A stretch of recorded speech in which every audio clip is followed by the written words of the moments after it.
This is CBC Here and Now.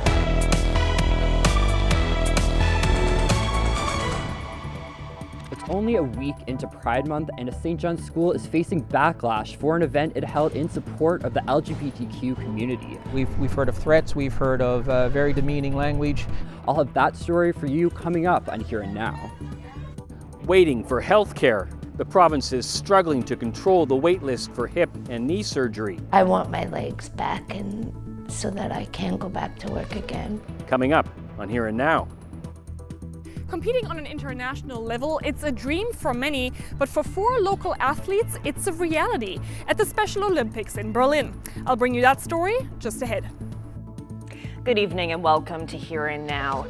We begin tonight with breaking news. The Royal Newfoundland Constabulary has just issued an Amber Alert for 14-year-old Melissa Morel. Police say she was last seen on Friday morning in St. John's. The RNC says they believe the abductor is known to Morel, but they don't know who it is. Police say they are concerned for her safety and well-being. She's described as 5 feet tall with light brown hair, brown eyes, and a medium build. Police say to call 911 if you have any information. Well, major rainfall on the Northern Peninsula has left one town flooded. A main road through Roddickton Bide Arm is closed tonight, dividing the town's services, and dozens of homes have been flooded.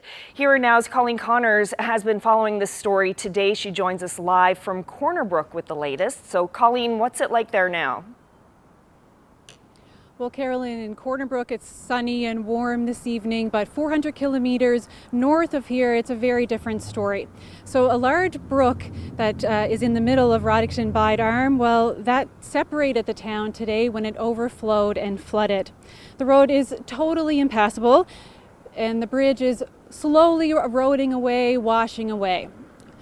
Take a look at this map so we can explain exactly what this means for the town of Roddickton Bide Arm.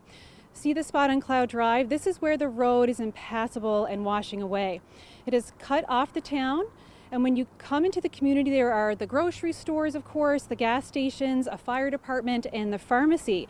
And on the other side of this washout, well, that's where the White Bay Central Health Center is and the RCMP. So you can see how this poses a major problem for the town of Roddickton Bide Arm, and the mayor agrees. 700 to 800 people on the other side has no access out of their towns now, like Ingley and Bide Arm portion is cut off. But I mean, they can't get no gas, no can't get to the food land. And we had a makeshift hospital at the firehouse set up now, but we can't access the hospital from this side. RCMP is on the other side, so if we need anything, they'll have to come from St. Anthony to help us. Now, Reed says that some people are using their boats in, urgent situations to get over this area that's no longer passable. One of those people is Deanna Edison. Now, she owns the big, large brown house that is right next to this bridge that is eroding away. And she got a knock on her door at 5 a.m. this morning. Someone telling her that she should leave her house because the water, as you can see in this video, is just pooling all around her home. Now, she has since gone back to her house in boat. She wanted to collect her dog and to collect a few of her things. And she doesn't have a basement in her home, luckily, but she is really worried about water damage. It's a lot of water. Yeah. It was flowing on our land, same as the river. I think a little, and it's gotten worse. Think there's water in your house? When I went there around 9:30, there wasn't. But I've heard after that there's a lot more there. It's just getting worse. So if it goes up in the hour, we're thinking that we're going to get it in our own. I'm hoping not. Not feeling too good about it. Like I don't want water getting our own. We're probably going to have our downstairs all roomed. Now, the mayor says that about 30 homes, maybe more, have water in their basements in Roddickton. And he says that the ditches, well, they look more like pools. And until this rain stops, he's really not going to get a sense of the damage in the community of Roddickton Bide Arm. Now, I was speaking with him just a few moments ago, and a little bit of good news. The water levels have stopped rising. So he really believes that the water levels are are starting to go down even slightly, and that bridge is hanging in there, just eroding away quite slowly. Now, he says that Transportation and Works should have a temporary passable way to get across this bridge, and that should be built by this weekend. Live in Corner Brook tonight, I'm Colleen Connors for Here and Now.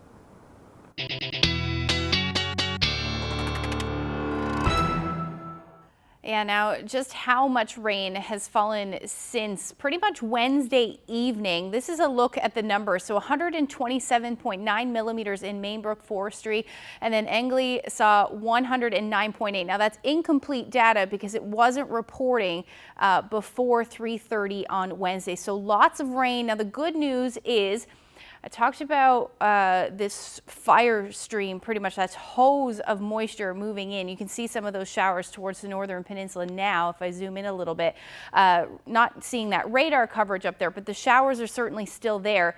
But that stream of moisture that was bringing all of that will actually move out as we head through the overnight tonight. So that is good news. Now that doesn't mean the rain is going to stop. We're still looking at showers continuing as we head through the overnight tonight and into tomorrow for a good chunk of the day. In fact, that will stick around. We really won't see any relief from the rain until we get into Saturday morning. But the good news is the amounts will be significantly less, only about 5 to 10 millimeters left to fall. So let's look at the forecast. We're talking about some lightning in parts of the Avalon as well. I'll get into that when I come back.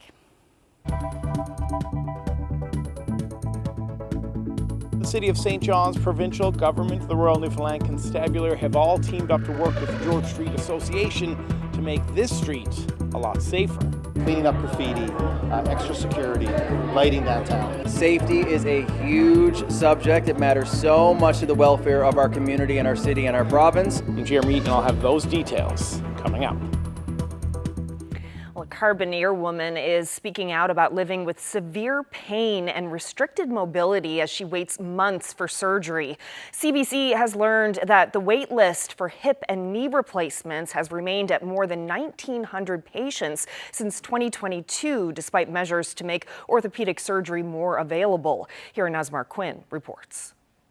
Tammy Lee Andrews has been waiting for total hip replacement surgery since December. You can't even describe the pain. It's a pain that's constant. Andrews has been on her feet working in restaurants for decades. But in her late 40s, severe osteoarthritis began to destroy her hip joints, and the mother of 3 was forced to stop working. Horrible. Horrible. It's all I've known. It's all I've known my whole life is to work and provide for my kids. At 50 years old, Andrews is using a walker and a wheelchair to get around. She says waiting for surgery is taking a toll. I wasn't as bad in December as I am now.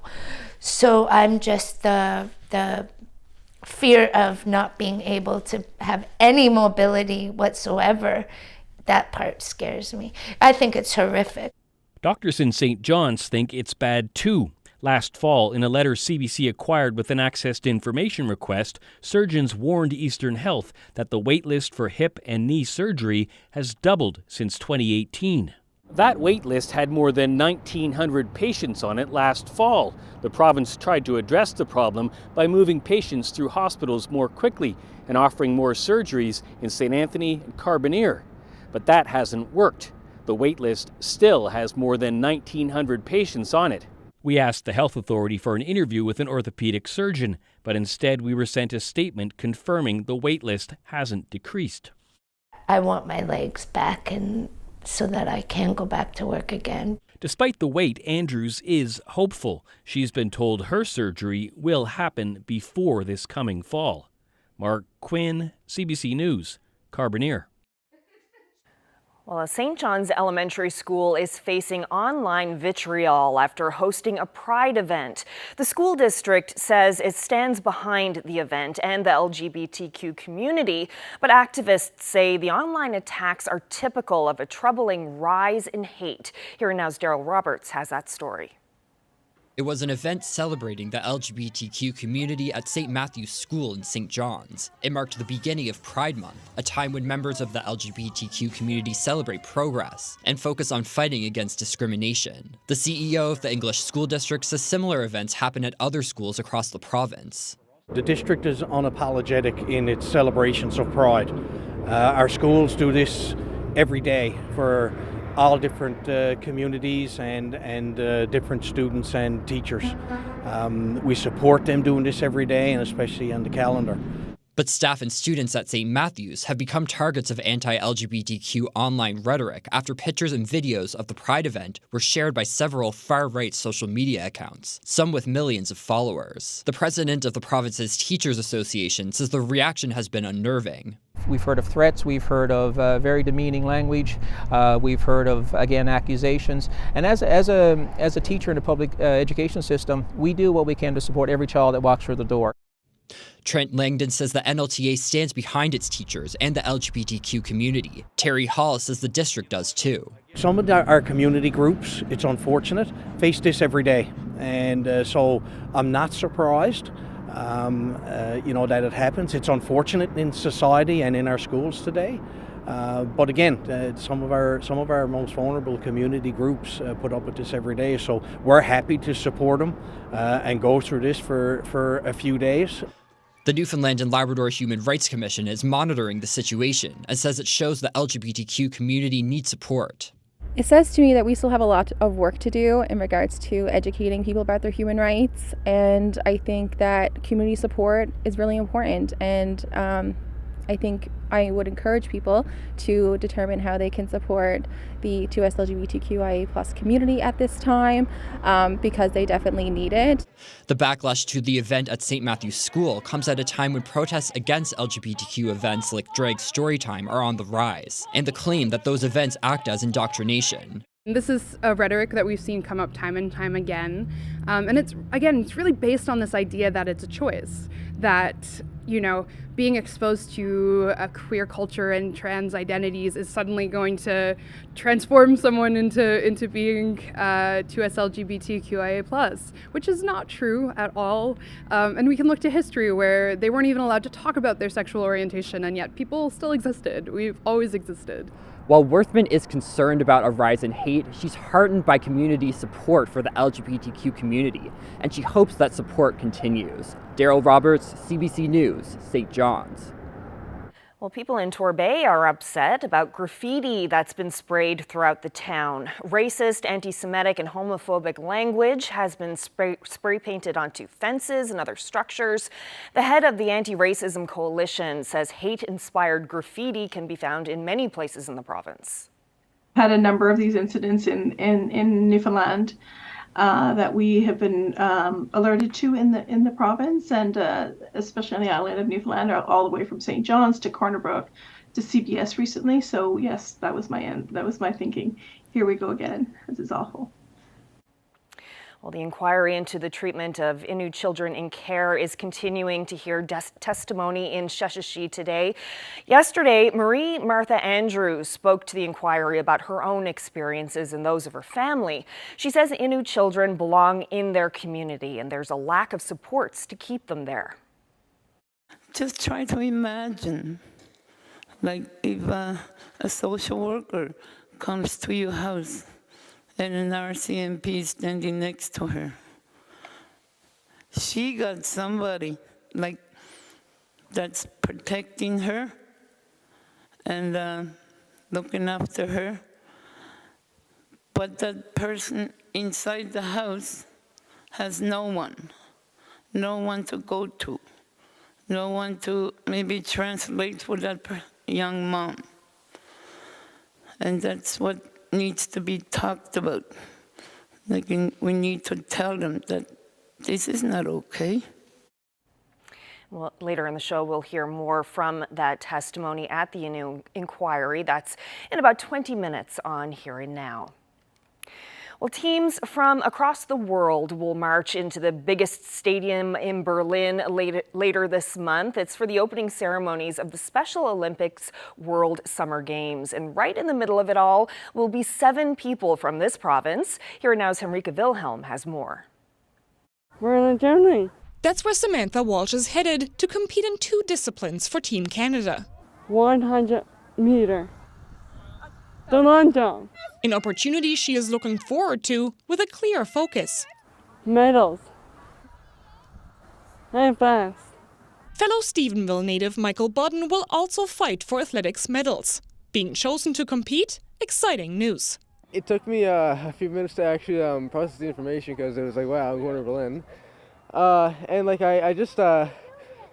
all I could think about was like how good the races are going to be, what the track's going to be like, you know, like what other Special Olympians are like. St. George! St. George! His hope, medals and new connections. But whether successful or not, for the athlete's hometown, they're already winners. People that I really didn't even know were coming up to me saying congratulations, I heard about the good news. And it was everywhere, like pretty much to every person I spoke to after it was announced, that's the first thing that they pulled up. Yeah, so like it's been a lot of conversation about it and a lot of I guess you could say pizzazz about it, yeah. Also packing their bags are golfer Melvin Hanhams and powerlifter Daniel Moores, as well as Dr. Neil Cheeseman, powerlifting head coach Jeff Butt, and athletics assistant coach Rosemary Ryan. For her, it's a career second after Abu Dhabi in 2019. It was the most heartwarming thing I've ever done in my life. I've coached a lot of national meets, a lot of provincial meets, but there was nothing like the moment of going to a meet with 170 countries and watching that many Special Olympians cross the line and finish their throws and their jumps. It was very emotional to see the resilience of so many athletes around this world. And while medals are always a goal, it's not the main focus. You want them to have personal best times, you want them to feel accomplished when they finish. And if that means a medal around the neck, we're going to be applauding. The NL roster will leave for Berlin on Friday. There, the Games will officially start on June 17th, hosting 7,000 athletes from 170 countries. Henrike Wilhelm, CBC News, Mount Pearl.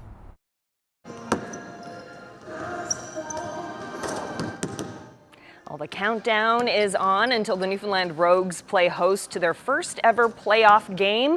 With tip-off scheduled for tomorrow night at 7 p.m., the Rogues will play host to the Albany Patroon in the TBL Conference Finals.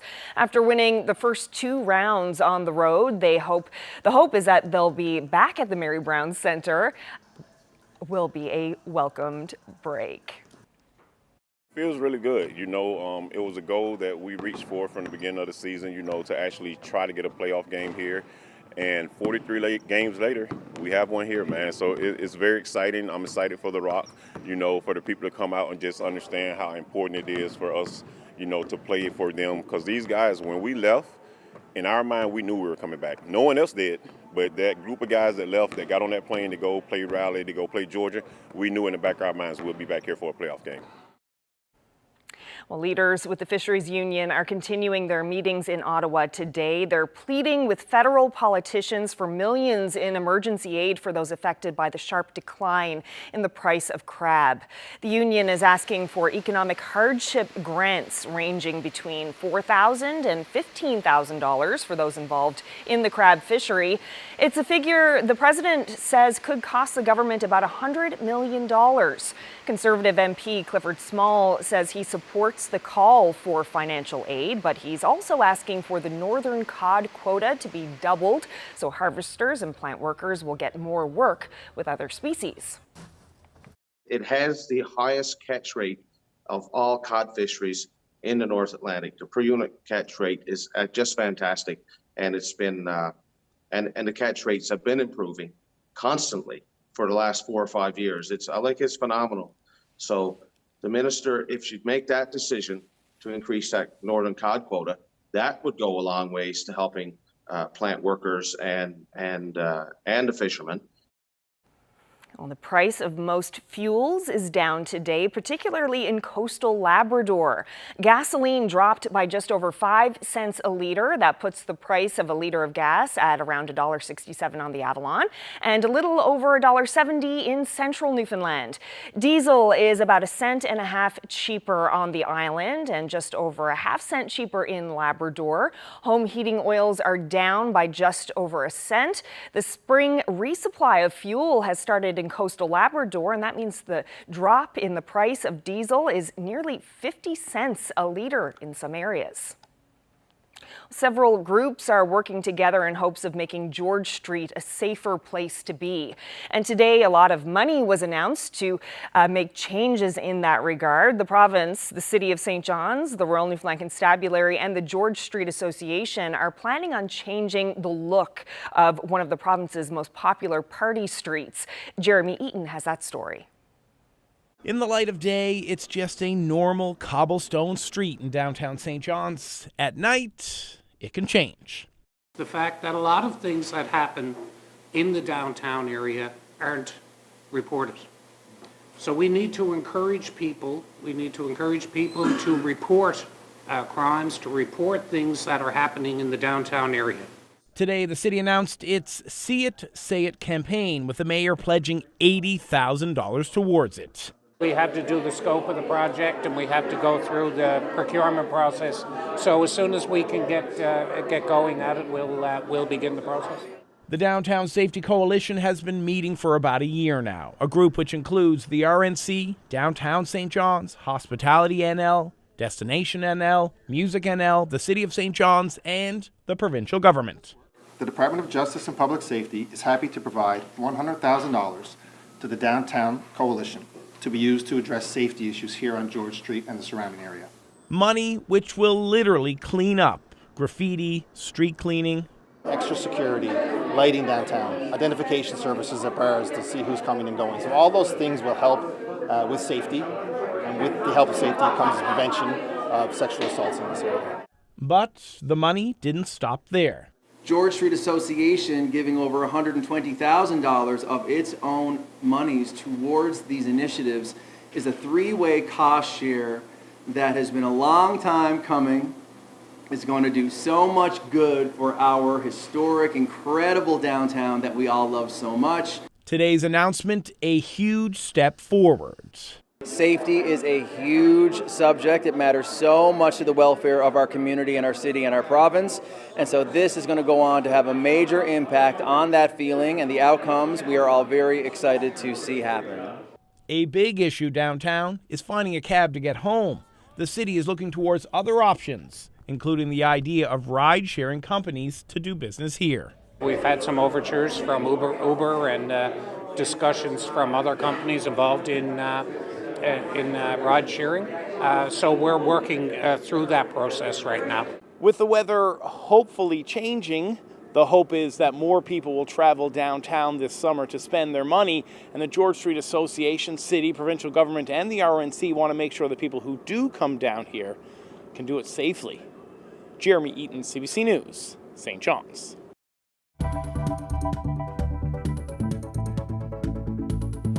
Well, we have a little bit of lightning going on, particularly Avalon, but just some popping up through parts of Central as well. We'll break all the forecast details down for you when I come back.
Heading to work this morning was a joy. I grabbed my sunglasses for the first time in a while. Feels nice, doesn't it? It I know does. I wore them on my head most of the afternoon Yeah. today. Yeah, it was lovely out there this afternoon. Temperatures actually topping out more than double what we've been seeing for the last couple of days out there. Let's just take a look. 17 degrees is what we're topped out at St. John's, 15 in Terra Nova, 18 through Central. Top spot, Stephenville, which has been for the last couple of days, but 21 degrees for you. And temperatures still cool along the coast of Labrador, but as you head towards the west, temperatures a tad warmer. Lab City at 10 degrees today. So if we take a look at what's going on, ridge of high pressure to the north, and it doesn't look like a whole lot is happening across the island, but some showers and even thunderstorms developed earlier this afternoon, I should say.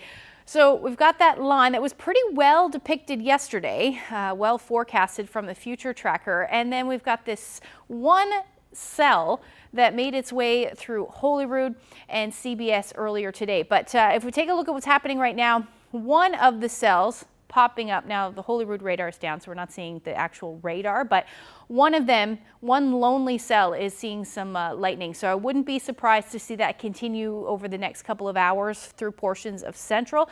But as far as the Avalon is concerned, you know, finally seeing that sunshine. And then we also saw lightning, which is also fairly rare.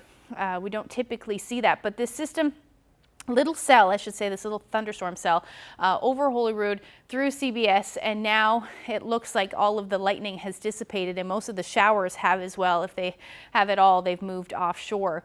And it doesn't look like we should see anything in behind that, especially across the Avalon, but that risk certainly there to see that through Central. Also, some hail reports this afternoon. Ian shared this shot with me, and quite a bit of it as well through when that cell popped through.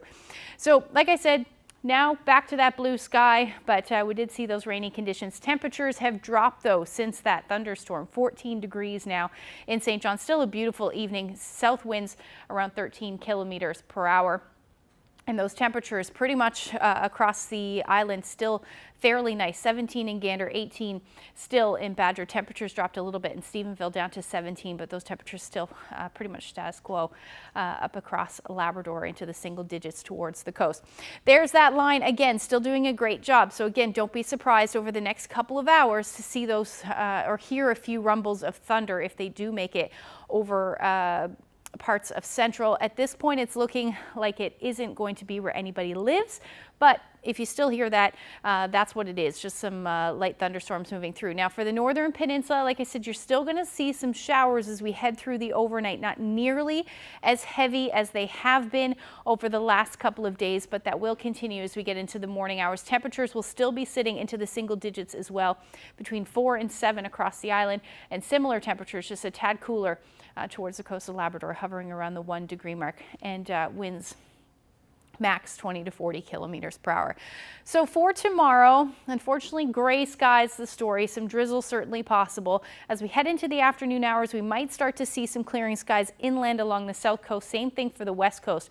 But that shower and drizzle in onshore flow will generally continue. Best chance of seeing the sunshine for the west coast will be into the evening hours. But again, can't rule out the chance of a few showers through the afternoon.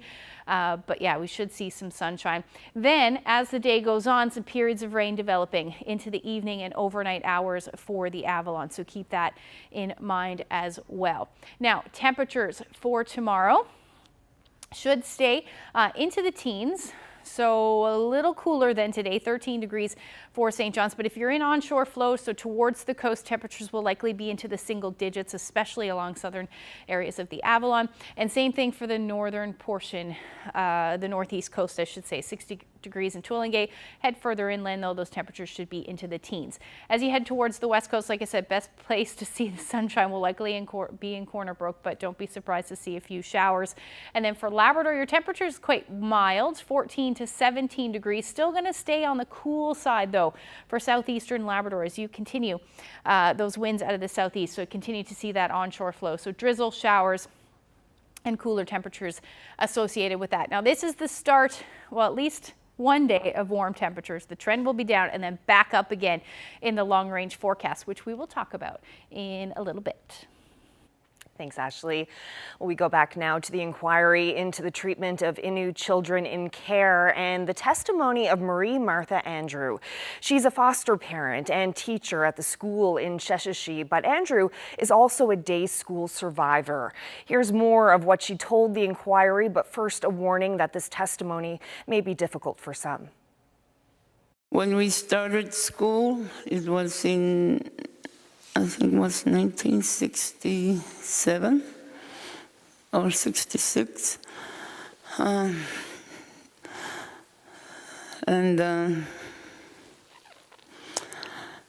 We never had a happy life when we went to school.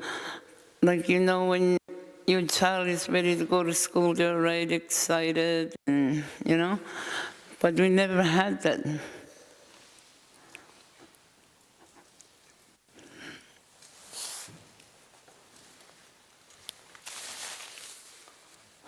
Like, these are the people you're supposed to trust.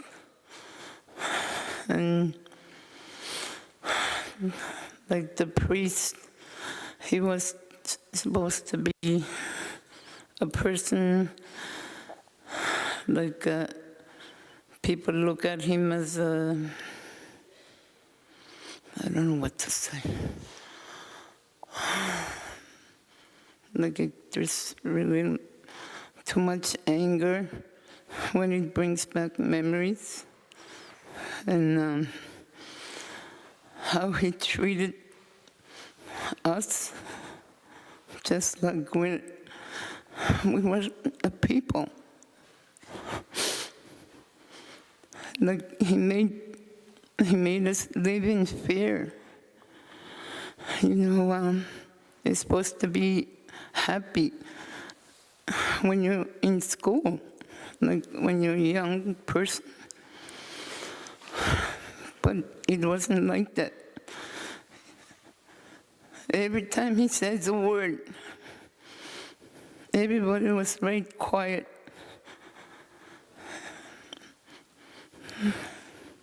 And I remember one time, we're the same age, one of the students, the priest asked, she came in right quietly and she knew what she was getting into if she was late. And the priest said, the girl said, I want a pencil. And the priest said, what did you do with your pencil? Did you eat it? Then he went over to where she was sitting to, and he kicked the table. And she tipped over.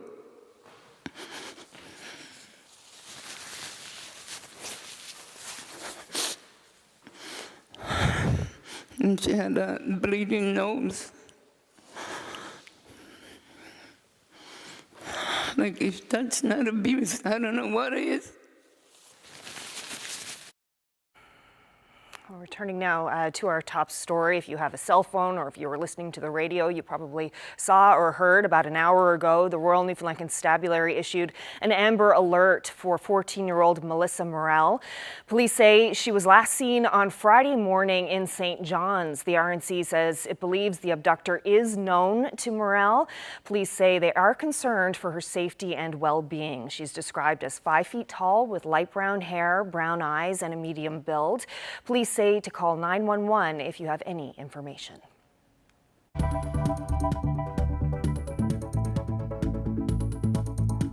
A video of a pride celebration at a school in St. John's has been getting a lot of negative attention on social media, and now some teachers in the province are finding themselves under attack. Coming up, we'll speak with Trent Langdon, the president of the Newfoundland and Labrador Teachers Association.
A pride celebration at a school in St. John's has attracted a lot of attention from anti-LGBTQ social media accounts and politicians. A video of the event has more than 1 million views and prompted comments that spout debunked conspiracy theories about pride events grooming children. Joining me now is the president of the Newfoundland and Labrador Teachers Association, Trent Langdon. So, can we start by talking about what you make of all of this negative attention? Yeah, so Carolyn, this is probably one of the most important statements this association will be making and has made. We're talking about safety in our schools right now. We're talking about accusations. We're talking about ultimately putting people in positions to have done wrong when that is not the case at all. There's a lot of speculation and, again, accusation. So for those reasons, our association, the NLTA, has had to step forward and say enough's enough, and we will be supporting those individual members that are receiving that kind of response from the public. How are teachers coping with some of this, and can you tell us about some of the reaction that they've been getting personally? Yeah, so individual members that we've heard from, it's been very unnerving, really. We've heard of threats, we've heard of very demeaning language, we've heard of, again, accusations. And as a teacher in the public education system, we do what we can to support every child that walks through the door. And it's a heavy job as it is, but then to get that type of backlash, which you know, you may have questions about what's happening, but to take it to the next level of making accusations and blaming and for stuff that doesn't even exist, that's the heaviness with all of this. And as teachers, we're human beings as well, and we're citizens in Newfoundland and Labrador. No one deserves to put up with that kind of approach to what it is they're doing to try and make places safe as possible. So as an association, there's time to take a stand, and now is the time.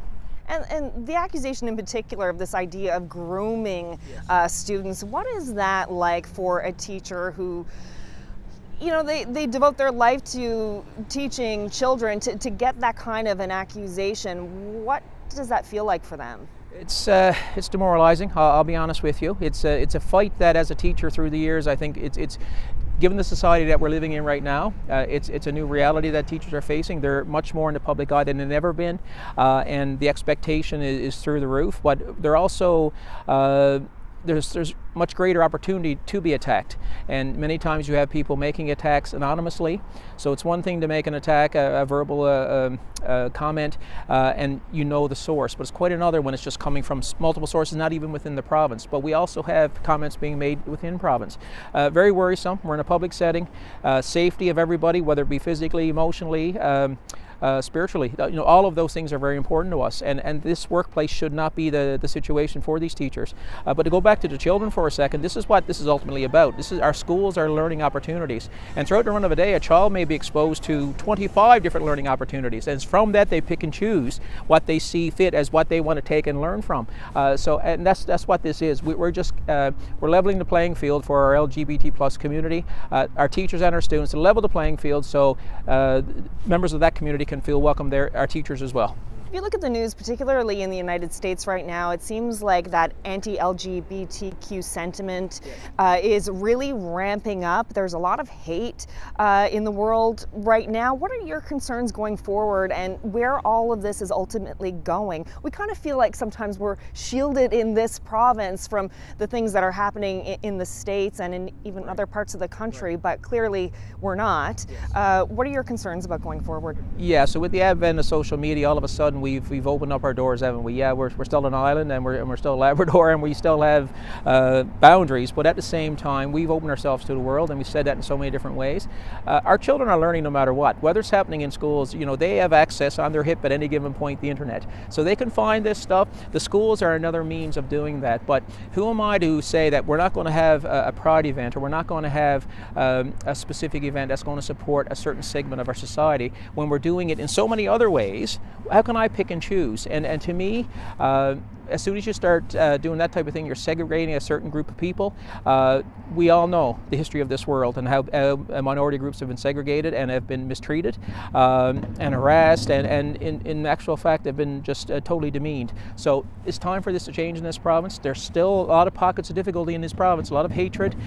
Some of it may be deeply rooted in religion, I'm not sure. But bottom line, we're in a situation here where our public schools need to be the voice of open learning. And we can't have a group of people coming forward and saying that this needs to stop simply because it's immoral, or that well-meaning individuals who are trained teachers are in schools working to protect people. And you know, when I signed on to be a teacher, I had a sign saying in loco parentis, which means in place of the parent. And when I'm there, I do my job to protect, but to give learning opportunity. And that's what this is. This is not indoctrination, this is not grooming, this is not abuse. What is your message to parents and to students right now? My message to students and parents right now is to stay strong. No matter where you go in life, you're going to find backlash. This is heavy right now. Be careful what you read on the internet. Don't get caught up too much in what's going on with back and forth. But trust your teachers. Trust them. They're there for you. They want to make your school environments as safe as possible, as open as possible. This type of response that we've seen is not enough to stop that. Our society has come a long way, and Canada's come a long way. We've got a long way to go when it comes to Indigenous and other types of groups, but I tell you, this is a good place, good time to be alive, and we've got to keep pushing and making sure our schools are healthy and safe. All right, Trent Langdon, thank you so much. Thank you, Carolyn.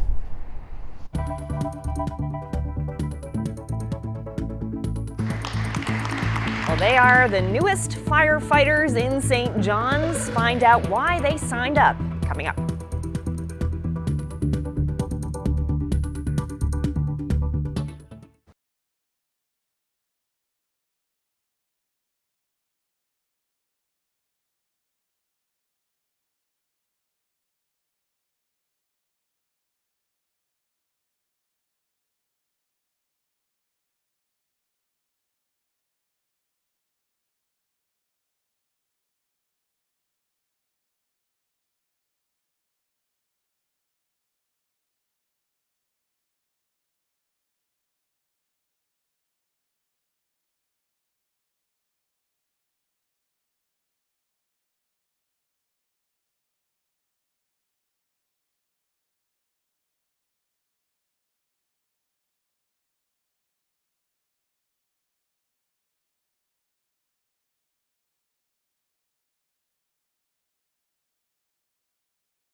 Well, the St. John's Regional Fire Department welcomes 17 new recruits today. They're beginning 10 days of classroom and tactical training before they head out to learn on the job at one of the 8 fire stations in the region. Have a look.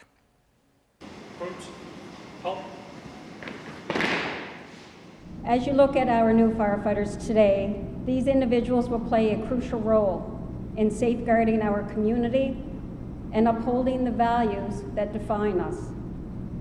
I congratulate each and every recruit for making it through our rigorous hiring process.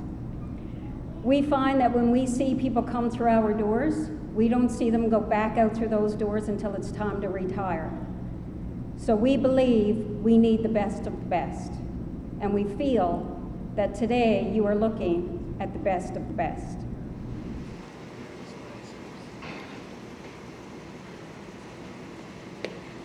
Well, I've always grown up a little bit of a tomboy, so I've, doing search and rescue in the woods. I have horses, so it wasn't outside the realm of possibilities for me to do an active job. I currently work for the fire department as a 911 dispatcher, so it's always something I wanted to do, and finally it's here. And how did it feel walking up and finally getting that helmet? I'm happy I didn't trip, but it is emotional. As you can tell, I'm proud of myself and what I've done, and I'm proud of the recruits and all the guys behind me. So it's a wonderful moment for so many families and people. I'm very grateful. It's been a long journey, and I'm just very grateful that I'm able to get here, and I have a department that supports me, and I'm just happy where I'm to. I'm excited to get in and get a crew and get that family feeling and just get the routine down. And firefighters across the country have been very busy as there are nearly 440 wildfires across Canada. 250 are burning out of control. Flames have destroyed more than 4,000 square kilometers of land across the country. That's an area about the size of Switzerland. Quebec is at the center of the crisis, where authorities say it's the worst fire season on record. We have today 13,500 people that have been evacuated. We think that it'll be stable in the next few days. There are nearly 100 uncontained fires burning in Quebec. Crews are arriving from the Atlantic provinces, the U.S., and France to assist. In Ontario, dozens of wildfires are burning in the northern part of the province. On the west coast, British Columbia is reporting more than 80 fires. Firefighters are battling 2 out of control fires east of Vancouver and a blaze on Vancouver Island.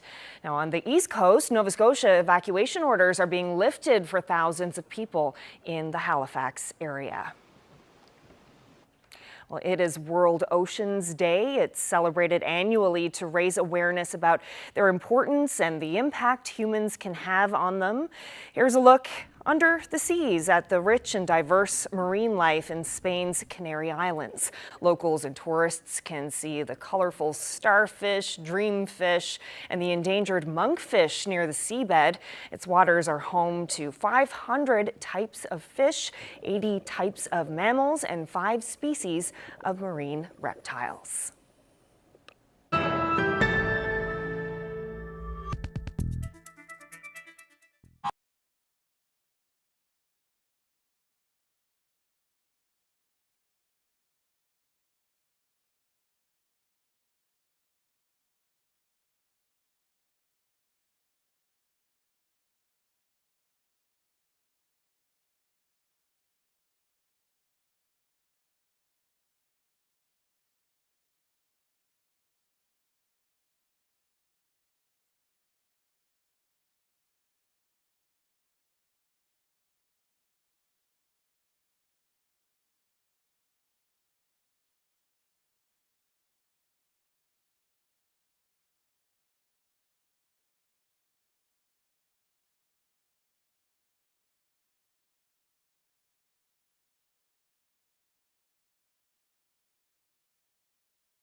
And we're going to return once more now to the Amber Alert issued by the RNC earlier this evening. Police say 14-year-old Melissa Morel was last seen around 11:30 on Friday morning in the area of Thorburn Road in St. John's. Investigators say they believe an unauthorized adult was giving her guidance on traveling across the province.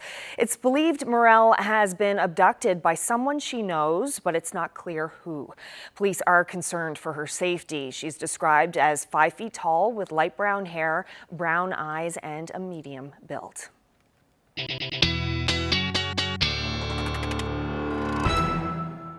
Okay, so time now for a look at the weather. We're getting closer and closer to the weekend. Tomorrow is Friday. And yeah. I hope we have more of what we had today. Unfortunately, it doesn't look like that. The clouds will move back in. We've been seeing this area of low pressure keeping us pretty much unsettled for the last couple of days. Best weather will be up across Labrador. Of course. Lots of sunshine for you. Let's take a look at the forecast. So 19 degrees in Lab City for your Saturday, 18 in Happy Valley Goose Bay, but as you head towards the coast, you're going to see the drizzle continue. So about 10 degrees through the day. Same thing for the northern peninsula. And if you see the temperatures through central and eastern Newfoundland, cooler yet again. So into about 9 or 10 degrees as our daytime highs. The warmest temperatures will be along the south coast. About 15. Now further inland, you may see those temperatures a tad warmer, and the best chance of seeing the sun for the island anyway will be for the southwest, so around Port aux Basques as the afternoon rolls through. So on Sunday though, so there's those showers that I was talking about. So the area of low pressure is well offshore, but it is going to spin those showers again even closer as we get into Sunday. So expect more in the way of periods of rain. Generally going to see those showers move right back in for western Labrador as well, and then clearing as the day goes on. But your temperatures should climb to about 21 degrees in Lab City, 17 in Happy Valley Goose Bay. And again, those cooler onshore winds keeping the temperatures cool for southeastern portions. Same thing for the northern peninsula, topping out at about 5 degrees for St. Anthony. And then again, only single digits, 8, 9 degrees for parts of central and eastern Newfoundland. Same thing for Marystown, you'll hover around the 9-degree mark. But again, when you're away from that, I mean, temperatures will likely be cooler for the west coast as well, because you're seeing onshore flow, but around 13 degrees through the afternoon. So the long range forecast, unfortunately, doesn't look like we'll see the sun, at least periods of sun anyway, until we get into Tuesday. And our temperatures will start to warm up around 12 degrees through the afternoon. And then for central Newfoundland, rain pretty much through the weekend, starting to clear out and warm up by the time we get to Monday, Tuesday. That's really the story for western Newfoundland as well. 19, 21 degrees, that's not too bad. And then for eastern Labrador, back up into the 20s by the time we get into Monday and Tuesday. Similar forecast for western Labrador, although your showers will move in as we head into Tuesday. Now, we've been talking an awful lot about fog. This picture, no different. A lovely shot of an iceberg there with the fog lingering in the background. Justin shared that great shot with us. And if you have any that you would like to share with us, you can send them to my Facebook page, Twitter, but the best place is to email them to nlphotos@cbc.ca. That is beautiful. There's something mysterious about the fog. There is. It has its beauty. Just not when we're socked in for days on end. It's all good. Sunshine was nice today. I'll take it. It so was, for sure. Well, that's it for us. Have a great evening, everyone. Good night.